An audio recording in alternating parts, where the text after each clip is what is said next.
রহমানির রহিম। আজকে প্রাকৃতিক প্রতিকূলতা উপেক্ষা করে আপনারা যারা দূর দূরান্ত থেকে আজকে এই বিক্ষোভ সমাবেশকে সফল করেছেন, আমি প্রত্যেকটি জিয়ার সৈনিক তারেক জিয়ার হাতকে শক্তিশালী করার জন্য আজকে যারা অনেক কষ্ট স্বীকার করে এই প্রোগ্রামকে সফল করেছেন তাদেরকে ধন্যবাদ জানাচ্ছে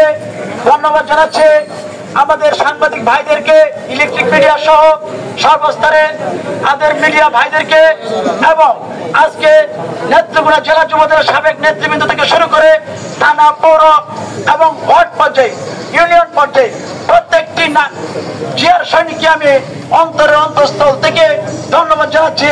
কারণ তারাই একমাত্র শহীদ জিয়ার একমাত্র শক্তিশালী এবং ত্যাগী নেতা কর্মী আমি মনে করে, যেমনি ভাবে 17টি বছর আমাদের সঙ্গে মিছিল মিটিংয়ে ছিলেন, আজকেও এই প্রকৃতির প্রতিকূল অবস্থাকে অপেক্ষা করে আজকের সমাবেশকে সফল করেছেন।